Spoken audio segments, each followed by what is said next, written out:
தினம்தோறும் விளக்கேற்ற நல்ல எண்ணெய் இதயம் நல்லெண்ணெய். இந்த மேலாளர் மாவட்டத்தில் 2 நாளாக இந்த டெல்டா ப்ரொக்யூர்மெண்ட் விஷயமாகவும் நெல்மணிகள் பாதுகாப்பாக இருக்கா, எப்படி ப்ரொக்யூர் பண்ணுறோம், எப்படி சேஃப்டி பண்ணணும், அதுக்கு என்ன குடோன் ஃபெசிலிட்டிஸ் இருக்குது, மக்களுக்கு குறைகள் என்ன, விவசாயம் பண்ணுற பிளேஸில் இருக்கிற டிஃபிகல்ட் என்ன இருக்குது, என்ன வசதி செஞ்சு தரணும், அதெல்லாம் ஒரு மக்கள்னு பேசிகிட்டு இருக்கேன். நேற்று கூட துறை சம்மந்தப்பட்ட எல்லா அதிகாரிகளையும் கூப்பிட்டு அவங்க கூட ஒரு கலந்துரையாடல், ஒருங்கிணைந்த ஒரு அமைச்சாக மட்டுமில்லை, ஒருங்கிணைந்த மாவட்டத்தில் ஒவ்வொரு துறைகளிலும் சில குறைகள் இருக்கும், சில நிகழ்ச்சிகள் இருக்கும், சில விஷயங்கள் பண்ணாமல் இருக்கும். எல்லா துறைகளையும் கூப்பிட்டு ஒருநிலைப்படுத்தி எல்லாரும் ஒன்றிணைந்து ஒர்க் பண்ணால் இந்த மாவட்டம் மட்டுமில்லை, மக்கள் தேவைகள் மட்டுமல்ல, எல்லாமே சிறப்பாகவும் சீரிய முறையிலும் துரிதமாக பண்ணலாம்.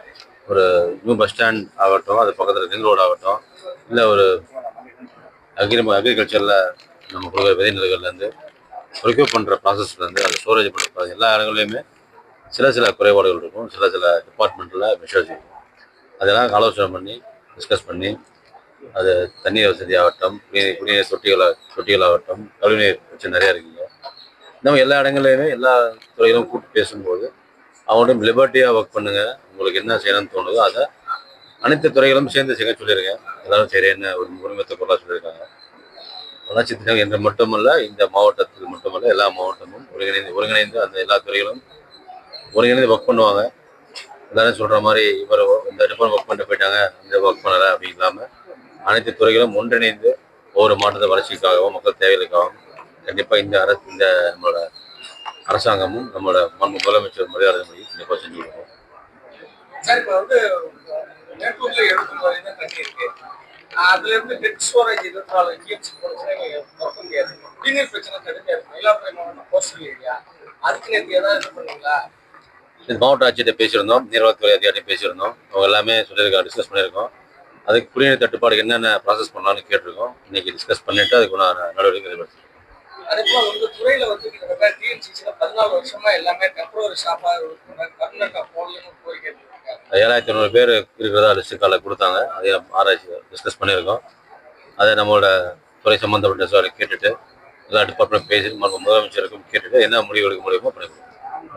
பிரச்சனை இருக்கு, நெல் கொள்முதல்ல மூவ்மெண்ட்ல பிரச்சனை இருக்கு. அப்ப மூவ்மெண்ட்ல பிரச்சனை இருக்கு, இங்கே ஸ்டோரேஜ் ஓப்பன் கேப் வச்சாலும் அதே பிரச்சனை இருக்குன்னு சொல்லியிருக்காங்க. அதுதான் இவருக்கு தினமும் மாதியம் அவர்களை பார்த்து பேசிட்டு இருந்தேன், அவரை பார்த்து மீட் பண்ணேன். அவர் கூட கேட்கும்போது இந்த நெல் மணிகளை எப்படி நம்ம நல்ல அரிசி நம்ம வீட்டுக்கு வரணும், மக்களுக்கு சென்றடைய வேணும்னா நல்ல உணவு கிடைக்கணும், நல்ல தரமான உணவு கிடைக்கணும் அப்படின்னா அரிசி முக்கியம், நெல்மணி முக்கியம். நெல்மணியை கொள்முதல் பண்ணுறோம், ஆனால் அதை ஸ்டோரேஜ் பண்ணும்போது பேசி நல்லா இருக்கணும். இந்த மலையாலோ இல்லை அது சம்மந்தப்பட்ட நீர்நிலையினாலோ பாதிப்பு வரக்கூடாது. அவர்கிட்டையும் கேட்டிருக்கேன், சில ஸ்பேஸ் கொடுத்துருக்காங்க. அந்த பகுதிகளை ஓப்பன் டிபிஎஸ்சியாக மட்டுமல்ல, இப்போ இருக்க டிபிஎஸ்சி ஒவ்வொன்றும் இப்போ கிடைச்சி நேற்று கூட போய் பார்த்துட்டு வந்தேன்.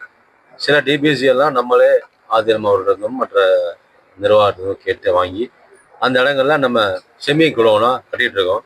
இன்னொரு 6 மாதங்களில் கிட்டத்தட்ட ஒரு 16,000 17,000 மெட்ரிக் டனுக்கு மேலே ஒரு ஸ்டோரேஜ் கிடைக்கும். கவர்டு குளம், செமி கவர்டு குளம் கிடைக்கும். இதே போல் ஒவ்வொரு பிளேஸ்லையும் இன்னொரு அடுத்த ஒரு 6 மாதத்துக்குள்ள எங்கெல்லாம் இந்த டிஃபிகல்ட் இருக்கு செக் பண்ணிட்டு அந்த இடங்களுக்கு போதுமான செமி கவர்டு குளம் மழை வெள்ளம் பாதிக்காத அளவுக்கு இருக்க பிளேஸ் பண்ணிருக்கோம்.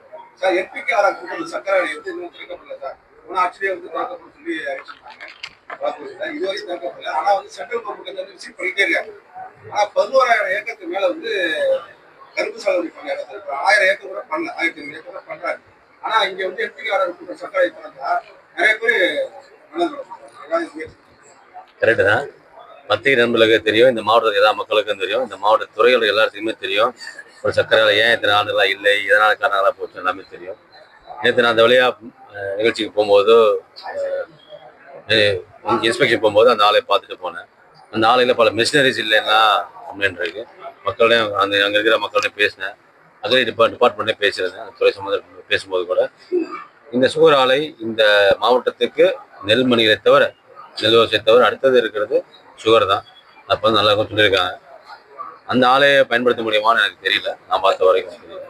வேற ஏதாவது ப்ராசஸ் பண்ண முடியுமான்னு முதலமைச்சர் கேட்டுட்டும் துறை நடவடிக்கைகளை கேட்டுட்டு முடிவெடுத்து அது ஒரு 130 கோடி ரூபாய் கேட்டு வாங்கினா அந்த ஆலையை மீண்டும் ஓட வைக்கலாம்னு சொல்லிட்டு விவசாயிகள் சொல்லியிருந்தாங்க.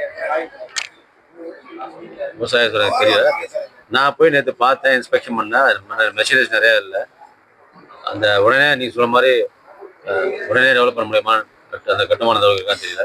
இருந்தாலும் பிடபிள்யூ டிபார்ட்மெண்ட்டு, கலெக்டர் அனுமதிகள், துறை சார்ந்த நிர்வாகத்தெல்லாம் கேட்டுட்டு எவ்வளோ சீக்கிரம் ஒரு பயன்பாட்டு கொண்டு வர முடியுமோ, இல்லை புதால் நிறுவ முடியுமோ, நம்ம முதலமைச்சரே சொல்லிட்டு அந்த நிகழ்ச்சிகளை ஒரு ஏற்பாடு முடியும். குட்டைக்கு 40 ரூபா பிரச்சனை வந்து சார் அங்கே பேசி அதாவது நிறைய கழிப்பிட வசதி வேற அதனால அப்படின்னு அந்த பிரச்சனையை எப்படி சார்ட் அவுட் பண்ண போறீங்க? இன்னைக்கு காலையில் கூட நான் பேசினேன், அது சம்மந்தப்பட்ட தொழிலாளர்களை கூப்பிட்டு பேசினேன். டெல்டாவில் இருக்கிற அந்த ஒர்க்கர்ஸ் தான் இங்கே மட்டும் இல்லை, செங்கல்பட்டுமா சில இடங்கள் மற்ற திருவள்ளூர் பக்கம்லாம் வராங்க, ஒர்க் பண்ணுறாங்க. அந்த பகுதியிலேருந்து இன்னும் இங்கே இருக்கிற டெல்டா பகுதி வரைக்கும் வந்து டிஸ்கஸ் பண்ணேன். அவங்க சொல்கிற கோரிக்கை ஒன்று தான், டிபிசி ஓப்பன் பண்ணும்போது டிபிசி ஓப்பன் பண்ண நேரத்தில் அங்கே இருக்கிற அடிப்படை வசதிகள், ஒரு கழிவுநீரோ கழிவறைகளோ, உணவு தண்ணீர் வசதிகளோ, உணவு வசதிகளோ, ஷெல்டர்ஸ் அவங்க தங்குறதுக்கு வசதிகளை பண்ணி கொடுத்தா இந்த இஷ்யூ வராதுனாங்க. இரண்டாவது, இந்த டிரான்ஸ்போர்ட்டில் அந்த இஷ்யூ இருக்குன்னு ஆரம்பித்தாங்க. ஒவ்வொரு துறைகளும் ஒவ்வொரு டிபார்ட்மெண்ட்டும் கேட்குறேன், அவங்களோட அனுபவத்தை கேட்குறேன். விவசாயிகளை கேட்டேன், இந்த இஷ்யூ சொன்னாங்க. அடுத்தது சம்மந்தப்பட்ட ஒர்க்கர்ஸை கேட்குறேன், அவங்கள்ட்ட வந்து குறைகளை வாங்கியாச்சு. அது இனிமேல் டிபிசி ஓப்பன் பண்ணும்போது அது கூடயே நிர்வாகம் சார்பாக என் துறை சம்பந்தமாக அந்த ஊழியர்கள் தங்குவதற்காக அடிப்படை வசதிகள் உடனே பண்ணி கொடுத்துருவோம். டிபிசியில் வந்து மூவ்மெண்ட் இல்லாததுக்கு காரணம் அதிகாரிகள் அந்த பிரச்சனை லாரி பிரச்சனை. ஆனால் அதனால ஸ்டோரேஜ் குறையும் போது நெல் வெயிட் குறையும். அதனால ஒவ்வொரு டிபிசிலையும் ஊழியர்கள் வந்து ஒவ்வொரு சீசன்லையும் 3 லட்சம் 4 லட்சம் சொல்லிட்டு அபராதம் விதிக்கப்பட்டு அதை கட்டினாலும் திருப்பி பணிங்கிறது போது அது பணி பாதுகாப்பு சொல்லி போராடிட்டு இருக்காங்க. இல்லை, காலையில் தான் அந்த ஊழியர்களை கூப்பிட்டு பேசினேன், அந்த துறை சம்பந்தோட பீப்புளை காலையில் மீட் பண்ணி பேசினேன். 8 மணிக்கு ஃபோன் பண்ணி அவங்க நேரம் வந்திருந்தாங்க, அவங்கள்ட்ட இந்த குறைகளை கேட்டாங்க. அவங்க சொல்லியிருக்காங்க, அவங்க சொல்கிறது வந்து நீங்கள் அந்த குறைபாடு சொல்ல ஏன், அதாவது பெனால்ட்டி போடுறாங்க, எடை குறையுது, அதோட காரணங்கள் எக்ஸாம்பிள் ஒரு நெல்மணி பர்ச்சேஸ் பண்ணும்போது 24 மெஷர்மெண்ட்டில் பர்ச்சேஸ், அந்த 20 பர்ச்சேஸ் பண்ணோம்னா அது வெயிட் மாறுபடும். மூட்டை பண்ணும்போது வெயிட் மாறுபடும், நாளாக வெயிட் மாறுபடும், அதில் டிஃபிகல்ட் இருக்கும். ஸோ நெல் கொள்முதல் பண்ணும்போது அதை யூஸ் பண்ணுற அந்த ஒவ்வொரு ஊழியர்களுக்குமே மிஷின்ஸ் கொடுத்துருக்கோம். 17.5 அதுக்கு நிர்ணயிக்கப்பட்ட அந்த மாய்ச்சரை தான் ஸ்டோரேஜ் பண்ணணும். இது அவங்க பேக் பண்ணும்போது என்ஷூர் பண்ணணும். மிஷின்ஸ் கொடுத்துருக்கோம், தேவைப்பட்டதுன்னா அவங்களுக்கு தேவையான ட்ரையர்ஸ் கொடுப்போம். எல்லாத்தையும் அவங்க கணக்கிட்டு மட்டும்தான் பேக் பண்ணணும். கணக்கிட முடியாமல் அவசரத்தை பேக் பண்ணிட்டாங்கன்னா அதை கண்டிப்பாக அது உண்டான ப்ராசஸ் பண்ண முடியாது. 24% நம்ம ஸ்டோரேஜ் பண்ணும்போது கூட நெல்மணிகள் தான் நாளைக்கு பல ஒரு டிஃபிகல்ட்டிக்கு காரணமாக இருக்குது. ஸோ அந்த ஊழியர்களுக்கும் காலையில் பேசும்போது சொன்னேன், உங்களுக்கு அடிப்படை வசதி பண்ணி கொடுத்துட்றோம். இரண்டாவது, எல்லாரும் மிஷின்ஸ் கொடுத்துருக்கோம், மாய்ச்சர் மிஷின் கொடுத்துருக்கோம். நெல்மணிகளை பிடிக்கும் போது, பேக் பண்ணும்போது, பேக்கிங் பண்ணும்போது நம்ம விவசாயி கொண்டு வந்து கொடுக்குறாங்க. அதை கண்டிப்பாக உலர்த்தியோ ட்ரை பண்ணியோ அந்த 17.5 அந்த பர்டிகுலர் நம்ம நிர்வாகம் நிர்ணயித்த மாய்ச்சல் மட்டும்தான் பேக் பண்ண சொல்லியிருக்கோம். அந்த மாய்ச்சல் பேக் பண்ணால் நீங்கள் சொல்கிற டிஃபிகல்ட்டிலாம் வராது, இடைக்குறைவுலாம் வராது.